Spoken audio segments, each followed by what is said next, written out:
ordem do senador Zé Agripino. Muito bem. Senhor presidente, senhoras e senhores senadores, nossos amigos que nos acompanham pela TV Senado, pela Rádio Senado.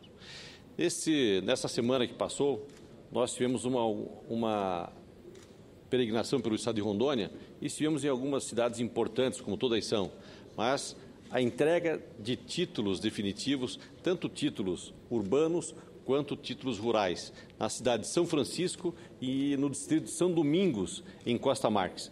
São títulos que foram entregues à população, trabalho que está começando a aparecer, um trabalho do MDA, através do Terra Legal e de um acordo, de um convênio do MDA com o governo do Estado, juntamente com o governador Confúcio Moura, a equipe do MDA, a equipe do Terra Legal, a equipe do governo do Estado, através da Secretaria de Agricultura do Estado, fizeram um excelente trabalho. Nós pudemos entregar em São Francisco títulos definitivos, tanto rural quanto urbano. Pessoas que estavam esperando há mais de 30 anos para receber os seus títulos. Enfim, começam a chegar. E nós teremos, no dia 23 de maio, em Ji-Paraná, a entrega de mais 1.000 títulos rurais.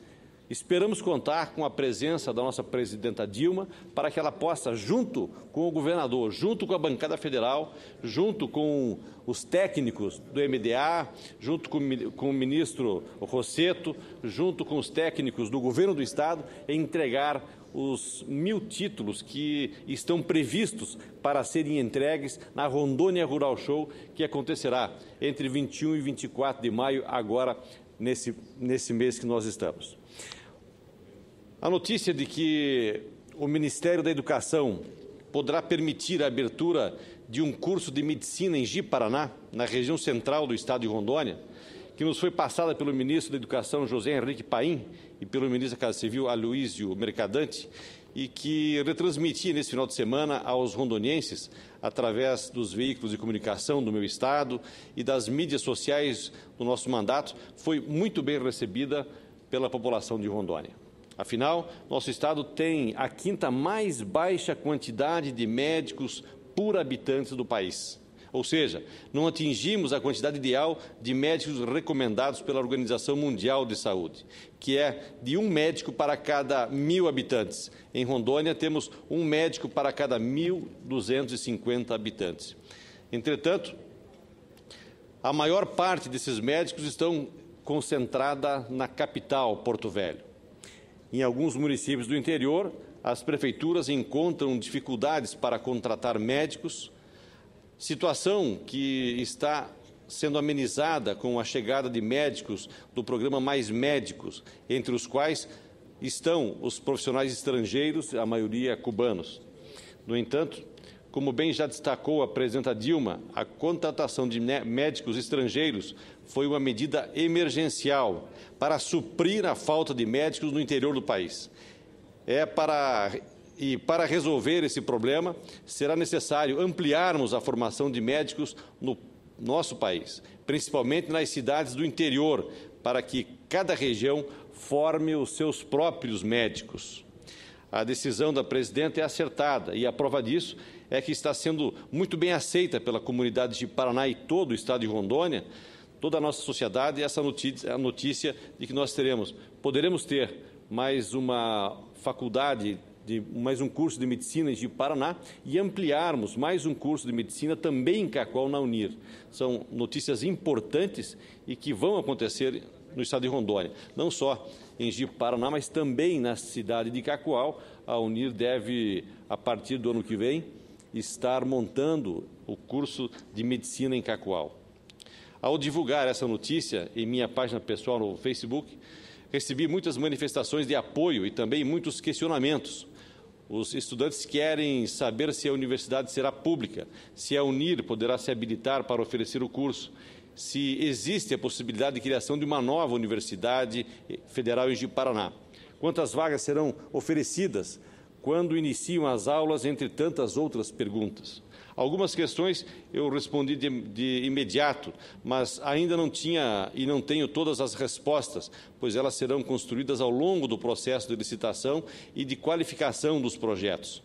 Por enquanto, o que temos para dizer é que o município de Ji-Paraná está incluído na segunda chamada pública de pré-seleção de municípios para a implantação de cursos de graduação em medicina por instituições particulares de educação superior. Portanto, a principal dúvida será respondida. A seleção é para universidades particulares. Lembrando que a Unir vai abrir o curso de medicina ano que vem em Cacoal, ajudando e muito a população não só de Cacoal, mas de todo o interior do estado de Rondônia. A iniciativa faz parte do esforço do governo federal no âmbito do programa Mais Médicos para ampliar o número de vagas de graduação. Entre as ações propostas está a criação de mais 11.447 vagas de graduação em medicina, bem como mais de 12.000 vagas em residência médica. A proposta do governo federal é universalizar até 2018 a oferta de residência médica no país.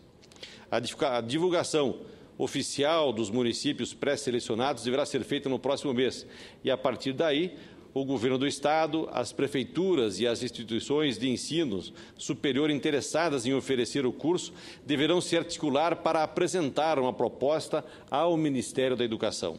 Portanto, a Prefeitura de Paraná, o governo do estado e as universidades têm que estar atentos aos prazos, pois, se perdermos essa oportunidade de abrirmos agora uma faculdade ou um curso de medicina em Paraná, levará muito tempo para que outra oportunidade apareça. Já conversei com o governador Confúcio Moura e com o prefeito de Paraná, Gesualdo Pires, que se comprometeram em dar todo o apoio necessário para viabilizar a instalação desse curso na cidade. Vamos trabalhar para que esse processo, geralmente muito lento, seja realizado com mais agilidade e possamos ter em breve mais esse curso de medicina em nosso estado. Creio que será um grande avanço, pois vai reduzir a saída de estudantes e profissionais do estado e aumentar os profissionais da área no município de Paraná e em todo o estado de Rondônia, pois a demanda por médico é grande em todo o estado e em toda a região norte. Além dos jovens que estão saindo de Rondônia para várias cidades brasileiras para cursar medicina, nós temos muitos jovens rondonienses saindo do país, indo para a Bolívia, para cursarem lá o curso de medicina. A melhoria do sistema público de saúde de Rondônia passa pelas mãos dos médicos, assim como também dos gestores públicos. Portanto, nesse momento é importante que os gestores públicos compreendam a necessidade de implantarmos mais um curso de medicina no estado. Lembrando da importância também do Revalida. O Revalida para que os nossos médicos, nossos alunos, nossos jovens que se formaram no exterior possam atuar aqui no Brasil. Lembrando que o programa Mais Médicos tinha como objetivo principal, pelo menos era o compromisso que assumimos em várias reuniões com o então ministro da Saúde, que teríamos preferência aos médicos brasileiros formados no exterior para atuar no programa Mais Médicos. Espero que isso esteja acontecendo em todas as cidades brasileiras, pois nós temos muitos jovens rondonienses que se formaram em várias faculdades fora do país, que estão querendo trabalhar e não estão conseguindo. Nós vamos acompanhar essa questão, ver o que é que está acontecendo para que os nossos jovens brasileiros, jovens rondonienses, que se formaram na Bolívia, em Portugal, em outros países, possam ter realmente, como nós combinamos, a preferência do programa Mais Médicos para atuar nas cidades brasileiras. Outro tema que eu trago, senhor presidente, o governo de Rondônia ainda está fazendo as contas dos prejuízos causados pela enchente do Rio Madeira. Nas contas preliminares divulgadas hoje pela manhã no programa Bom Dia Brasil, da Rede Globo, o governo estima em mais de 5 bilhões de reais o custo para a reconstrução das áreas atingidas pela cheia histórica do Rio Madeira, que afetou principalmente os municípios de Porto Velho, Nova Mamoré e Guajará-Mirim.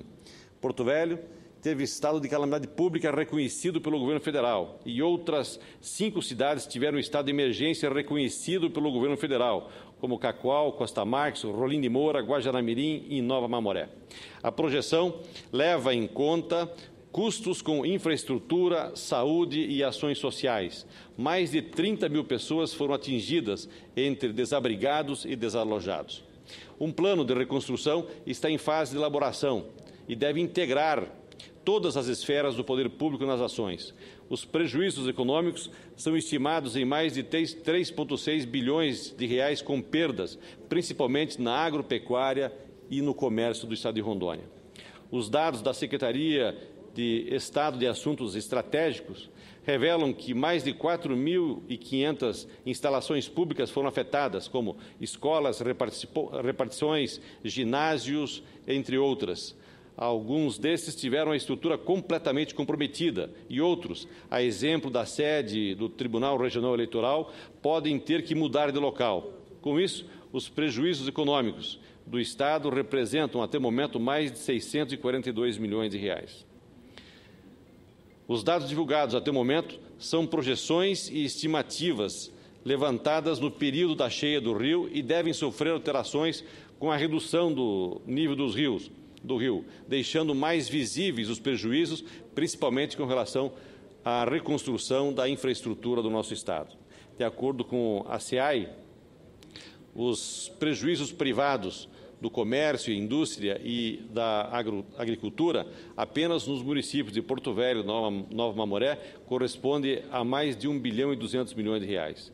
Com relação a Guajará-Mirim, onde o setor de hotelaria e comércio movimenta grande parte da economia local, tendo em vista o grande número de turistas que atravessam a fronteira para a Bolívia, este dado ainda não foi contabilizado. Ainda segundo o levantamento, somente na agricultura e pecuária dos municípios de Porto Velho, Guajará e Nova Mamoré, os prejuízos somaram mais de 613 milhões de reais. Laticínios, rebanhos e lavouras inteiras foram perdidas. O governo ainda está elaborando o plano integrado de reconstrução e prevenção de desastres, com a participação de todas as esferas do poder público, sociedade civil organizada, iniciativa privada, instituições financeiras, entre outros. O objetivo é alinhar e integrar as ações que serão divididas em 5 vertentes: meio ambiente, saúde, inclusão social, infraestrutura e estrutura organizacional. Em suma, além de reconstruir e recuperar o que foi perdido em todos os setores por conta das enchentes, o plano visa prevenir essas áreas de novos desastres, sejam naturais ou provocados pela ação humana. Um exemplo são os distritos São Carlos e Nazaré, na região do Baixo Madeira, que foram totalmente evacuados e não poderão ser novamente ocupados. Os distritos deverão ser reconstruídos em um novo local. O mesmo deve ocorrer com as famílias dos bairros Triângulo e Balsa, em Porto Velho, os mais atingidos na capital. Ainda não é possível estimar quanto tempo deve durar todo o processo de reconstrução das áreas afetadas, mas o trabalho que temos pela frente é grande e contamos com todo o apoio do governo federal, assim como se comprometeu a nossa presidenta Dilma em reunião aqui no Palácio, como também em sua visita em Porto Velho, sobrevoando as cheias do Rio Madeira. Além de ruas e avenidas danificadas nas áreas urbanas, há ainda a situação das rodovias 364 e 425, que após a água sobre a pista secar, revelou quilômetros de prejuízos. O DENIT calcula que a reconstrução de 90 quilômetros em rodovia deverá custar pelo menos 2 bilhões de reais, pois teremos que elevar o nível das estradas para que futuras enchentes não venham a afetar novamente o trânsito ou o tráfego entre Porto Velho e Guajará-Mirim e Porto Velho e Rio Branco do Acre. Portanto, senhor presidente, o momento é de unirmos esforços em torno desse projeto de reconstrução. As prefeituras, o governo do Estado, o governo federal, os empresários e a população em forma geral, para que possamos manter o ritmo de crescimento de nossa economia, que tem sido superior à média nacional dos últimos 5 anos. Portanto, a cheia realmente nos trouxe muitos prejuízos e queremos fazer com que a união de todas as esferas e com o nosso apoio aqui em Brasília, com toda a união da bancada federal, nós possamos dar apoio para que o governo do Estado e as prefeituras possam fazer um trabalho de reconstrução dos municípios e da nossa capital, Porto Velho. Para concluir, senhor presidente, eu vinha do aeroporto aqui para o Senado e eu vi atentamente o discurso do nosso senador, ex-presidente da República, Fernando Collor, e também presidente da Comissão de Infraestrutura. Quero aqui cumprimentar o brilhante pronunciamento feito pelo presidente Fernando Collor e também dizer que nós ficamos felizes, embora tarde, sabemos, após 23 anos, como Vossa Excelência muito bem colocou aqui, de muita agonia, Vossa Excelência está com os seus processos todos julgados e absolvidos de toda e qualquer acusação. Portanto, fica aqui os meus cumprimentos ao senador, ex-presidente Fernando Collor de Mello, meus cumprimentos e também, não só pelo seu pronunciamento, mas pela decisão que aconteceu na semana passada. Muito obrigado, senhor presidente. Muito obrigado, senador Assir Gurgaz. Peço a gente